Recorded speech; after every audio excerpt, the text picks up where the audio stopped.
बिस्मिल्लाहिर्रहमानिर्रहीम। बेटा, कल के लेक्चर में हमने पढ़ा था गॉसेस लॉ। आज हम लोग पढ़ेंगे कि what are the applications of Gauss's law. बेटा, गॉसेस लॉ को अगर मैं इसकी एक जो मेन एप्लीकेशन है उसे अगर इन जनरल में कहना चाहूँ तो मैं कह सकता हूँ कि Gauss's law is used to determine the electric field intensity due to different charge distributions। हम इस तीन एप्लीकेशंस पढ़ेंगे।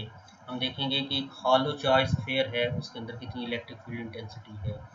एक इनफाइनाइट शीट ऑफ चार्ज है तो उसकी इलेक्ट्रिक फील्ड इंटेंसिटी हम फाइंड आउट करेंगे। और एक ऐसी हमारे पास सिस्टम है जिसमें दो अपोजिटली चार्ज पैरेलल प्लेट्स हैं, तो उनके इनसाइड इलेक्ट्रिक फील्ड इंटेंसिटी क्या होगी। तो बेटा, in general we can say that we can use Gauss's law to find the electric field intensity of any charge distribution. बेटा, गॉसेस लॉ को apply करने के लिए हमें एक क्लोज सरफेस की ज़रूरत है। जैसे कि आपको पता है कि Gauss's law is applicable to the close surface. तो किसी भी चार्ज डिस्ट्रीब्यूशन की वजह से इलेक्ट्रिक फील्ड की वैल्यू फाइंड आउट करने के लिए we have to imagine a close surface, जिसे हम गॉसियन सरफेस कहेंगे। और ये जो गॉसियन सरफेस है, दिस इज़ वेरी इंपॉर्टेंट। इसकी कुछ प्रॉपर्टीज़ होंगी। मीन्स कोई भी हमने आगे चल के देखते हैं गॉसियन सरफेस हम मुख्तलिफ ज्योमेट्रीज में मुख्तलिफ किस तरह से लेते हैं। तो किसी भी चार्ज डिस्ट्रीब्यूशन की वजह से इलेक्ट्रिक फील्ड इंटेंसिटी मालूम करने के लिए हमें एक हाइपोथेटिकल क्लोज सरफेस रिक्वायर्ड है, जिसे हम क्या कहते हैं, गॉसियन सरफेस। अब बेटा, जो गॉसियन सरफेस है ये एक क्लोज सरफेस होगी। इसकी अगर मैं प्रॉपर्टीज लिखूं तो it should be a closed surface।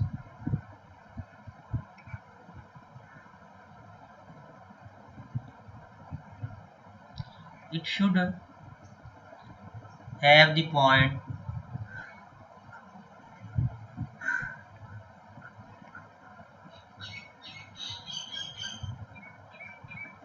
where electric field is to be determined।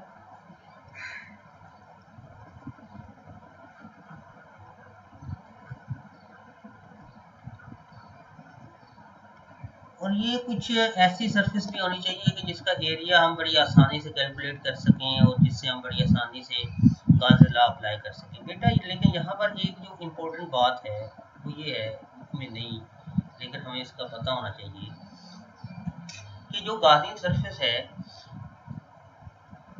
ये कुछ ऐसी होनी चाहिए जस्ट लाइक मैं कहता हूँ कि ये एक चार्ज स्फीयर है।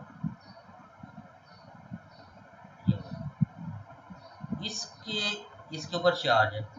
लेट्स सपोज आगे हमने ये वाला चार्ज डिस्ट्रीब्यूशन पढ़नी भी है। ये इसके ऊपर चार्ज है। आपको कोई कहे कि इस चार्ज स्फीयर के अंदर किसी पॉइंट पर इलेक्ट्रिक फील्ड की वैल्यू फाइंड करो।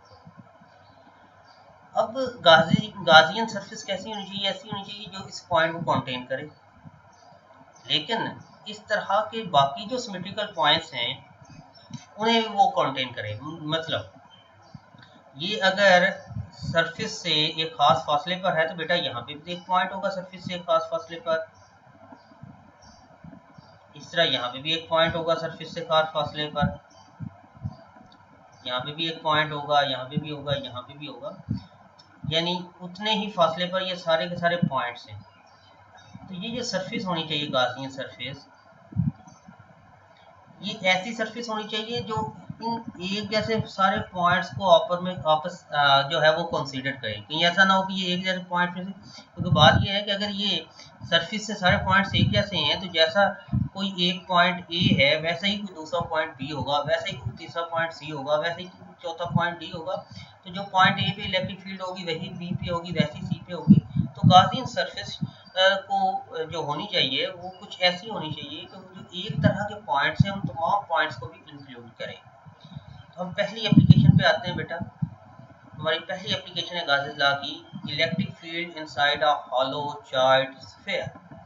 Let's suppose this one is the sphere और ये चार्ज है, इसके ऊपर ये अपने चार्ज पॉजिटिव चार्ज दिया है।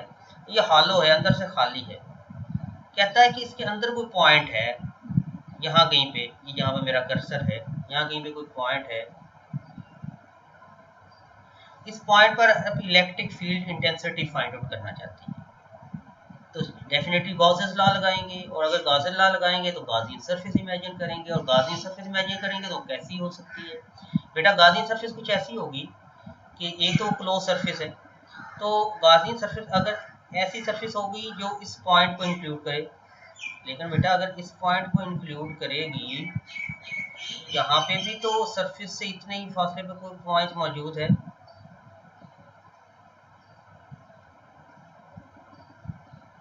यहाँ पे भी सरफेस से इतने ही फासले पे कोई पॉइंट मौजूद है, यहाँ पे भी सरफेस से उतने ही फासले पे जितने फासले ये पॉइंट मौजूद था उतने, यहाँ पे भी सरफेस से उतने ही फासले पे एक पॉइंट मौजूद है, यहाँ पे बिल्कुल ऐसा है। तो क्या होगा कि हमारी कोई गाजियन सरफेस ऐसी होनी चाहिए जो इस एक जैसे तमाम पॉइंट्स को जो है वो इंक्लूड करे, तो वो फिर एक ही सिचुएशन रह जाती है कि हम इस सफ़ेयर के अंदर एक और सफ़ेयर लें जिसका कोई रेडियस बड़े सफ़ेयर से कम हो, बड़े सफ़ेयर का रेडियस और कैपिटल आर है, तो इसके अंदर हम एक छोटा सफ़ेयर ले लें और जिसका रेडियस आर प्राइम हो, और वो उस पॉइंट को इंक्लूड करे जिस पॉइंट को आप इलेक्ट्रिक फील्ड की वैल्यू फाइंड आउट करना चाह रहे हैं, और ये कोसेंट्रिक स्फीयर होगा, पहले स्फीयर का और इसका सेंटर जो है वो सेम होगा, कोसेंट्रिक। अब बेटा मैं करना क्या चाह रहा हूँ कि मैं इस स्फीयर के ऊपर तमाम पॉइंट्स एरिया से हैं, किसी भी पॉइंट पर मैं इलेक्ट्रिक फील्ड की वैल्यू फाइंड आउट करना चाह रहा हूँ।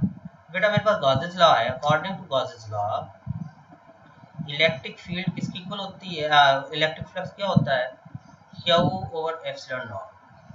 अब बेटा ये जो गाजियन सरफेस है, ये जो मैंने अंदर इमेजिन की एक स्फीयर की फॉर्म में, इसके अंदर मैं देख सकता हूँ कोई चार्ज नहीं है। क्या ये कोई चार्ज कंटेन किए हुए है? नहीं, ये कोई चार्ज कंटेन नहीं किए हुए, लिहाजा क्यू की वैल्यू गाजियन स्फीयर के अंदर, गाजियन सरफेस के अंदर जीरो होगी, जीरो और एप्सिलॉन नॉट, तो गाजियन सरफेस में से गुजरने वाला electric flux will be zero, और ये है अकॉर्डिंग टू गॉसेस लॉ। अब बेटा हमें पता है कि इलेक्ट्रिक फ्लक्स होता क्या है, ई डॉट ए, ये किसकी इक्वल आ गया, जीरो के, इलेक्ट्रिक फ्लक्स की वैल्यू। अब बेटा या तो ई जीरो होगा या ए जीरो होगा, लेकिन क्योंकि ये जो स्फीयर हमने इमेजिन किया था इसका कोई ना कोई रेडियस है, और रेडियस है तो इसका एरिया जीरो नहीं हो सकता, लिहाजा ए तो जीरो नहीं हो सकता। इट मीन्स कि इलेक्ट्रिक फील्ड इज जीरो। तो I can say that there is no electric field inside a hollow charge sphere, इसके अंदर कोई इलेक्ट्रिक फील्ड नहीं होगी, it is field free region. तो ये इसके अंदर कोई फील्ड इंटेंसिटी नहीं होगी, इलेक्ट्रिक फील्ड इंटेंसिटी नहीं होगी। तो बेटा ये है first application of the Gauss's law to find electric field inside a hollow charge sphere. Next application पे चलते हैं बेटा।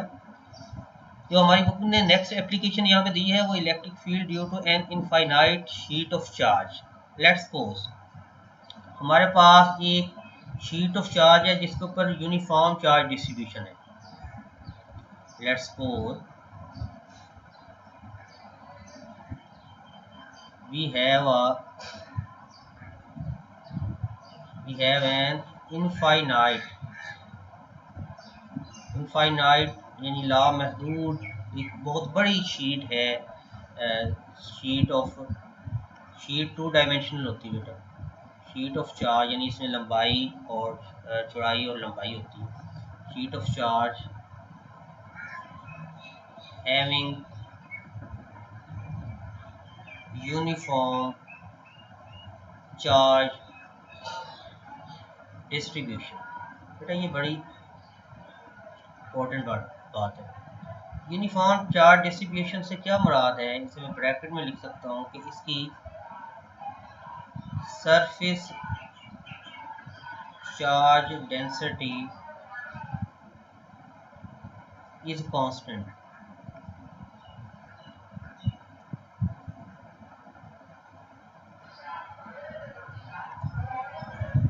बेटा यूनिफॉर्म चार्ज डिस्ट्रीब्यूशन से मुराद है कि अगर हम एक जैसा एरिया ऑफ चार्ज लें तो एक जैसे एरिया ऑफ चार्ज में जो चार्ज की मैग्नीट्यूड है वो सेम होगी और हम कहेंगे ये यूनिफॉर्म चार्ज डिस्ट्रीब्यूशन है।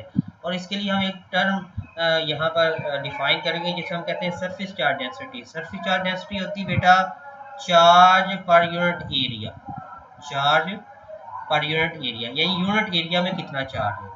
अगर आपको यूनिट एरिया के चार्ज का पता हो और आप एक ख़ास एरिया ले लें और उसमें आप चार्ज की वैल्यू को कैलकुलेट करना शुरू कर दें